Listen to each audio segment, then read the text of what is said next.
আসসালামু আলাইকুম। আমি doctor Ishrat Jahan Eva, general laparoscopic breast and colorectal surgeon, Mymensingh medical college হাসপাতাল।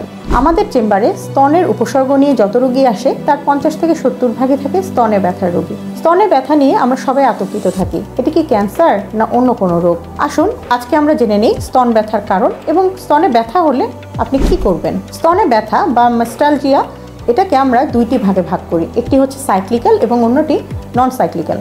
প্রথমেই আমরা জেনে নিই সাইক্লিক্যাল ম্যাস্টালজিয়া সম্পর্কে। সাধারণত ঋতুবতী নারীদের পিরিয়ডের মাঝামাঝি সময় থেকে সাইকেলের 27 থেকে 28তম দিন পর্যন্ত এই ব্যথাটি বাড়তে থাকে। দেখা যায় হরমোনাল পরিবর্তনের কারণে ঋতুবতী নারীদের সাইকেলের এই সময়টাতে নানা রকম শারীরিক পরিবর্তন আসে।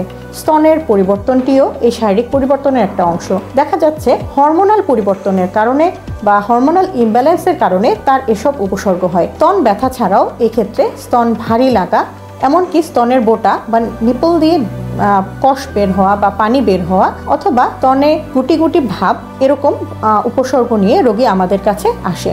সাধারণত এসব ক্ষেত্রে দুই স্তনে ব্যথা হতে পারে। এটি সম্পূর্ণ ফিজিওলজিক্যাল বা যেটাকে আমরা বলি ন্যাচারাল চেঞ্জ, এটি নিয়ে ভয় পাওয়ার কিছু নেই। এগুলোকে আমরা বলি ফাইব্রোসিস্টিক ডিজিজ। এরকম স্তন ব্যথা নিয়ে যখন রোগীরা আমাদের কাছে আসেন তখন আমরা রোগীকে ক্লিনিক্যাল এক্সামিনেশন অর্থাৎ রোগীকে চেক আপ করে এবং প্রয়োজনীয় পরীক্ষা নিরীক্ষা করে আমরা এটি কনফার্ম করি যে তার অন্য কোনো ডিজিজ বা অসুখ আছে কিনা। যখন আমরা দেখি তার অন্য কোনো ডিজিজ নেই এবং রোগীটি ফাইব্রোসিস্টিক ডিজিজ রোগে আক্রান্ত, তখন আমরা তাকে কাউন্সেলিং করি, যেটিকে আমরা বলি রিঅ্যাসিওরেন্স। আমরা তাকে অ্যাসিওর করি বা স্বস্তি দেই এই বলে যে এটি কোনো গুরুতর রোগ নয়, এটি নিয়ে ভয় পাওয়া বা আতঙ্কিত হওয়ার কোনো কিছু নেই। পাশাপাশি আমরা রোগীকে কিছু নিয়মকানুন মেনে চলতে বলি এবং কিছু বিশেষ ক্ষেত্রে আমরা রোগীকে কিছু ওষুধ প্রেসক্রাইব করে থাকি। এবার আসি নন সাইক্লিক্যাল পেন। নন সাইক্লিক্যাল পেনটি পিরিয়ড সাইকেলের যে কোনো সময় হতে পারে। এটি ঋতুবতী নারী, এমনকি ঋতুস্রাব বন্ধ হয়ে গিয়েছে অর্থাৎ পোস্ট মেনোপোজাল ওমেন, তাদের ক্ষেত্রেও হতে পারে।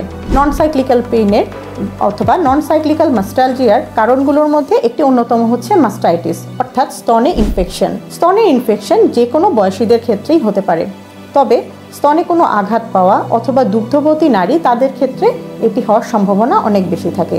অন্যান্য কারণের মধ্যে একটি হচ্ছে ব্রেস্ট অ্যাবসেস বা স্তনে পুঁজ হওয়া।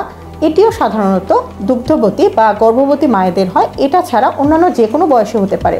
স্তনে অ্যাবসেস বা পুঁজ হলে স্তনে লাল হয়ে যাওয়া, চাকা হওয়া, এমনকি পুঁজ ফেটে নিপল দিয়ে বের হওয়া, এরকম সিমটমও বা উপসর্গও থাকতে পারে। পাশাপাশি বয়স্ক নারীদের বুকের মাংসপেশিতে ব্যথা, যেটাকে আমরা টিচ সিনড্রোম বলি, এটির কারণেও স্তনে ব্যথা নিয়ে আসতে পারে।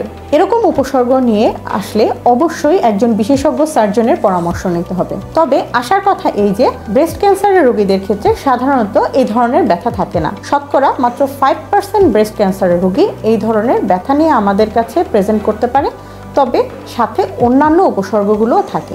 পরিশেষে একটি কথা বলতে চাই, স্তনে ব্যথা হলে আপনি অবশ্যই একজন বিশেষজ্ঞ সার্জনের পরামর্শ নেবেন, এটি বোঝার জন্য যে আসলেই কোনো সমস্যা আছে কি নেই। আশা করি ভিডিওটিতে আপনাদের উপকার হবে। দেখা হবে পরবর্তী ভিডিওতে। আপনাদের সবাইকে ধন্যবাদ। আসসালামু আলাইকুম।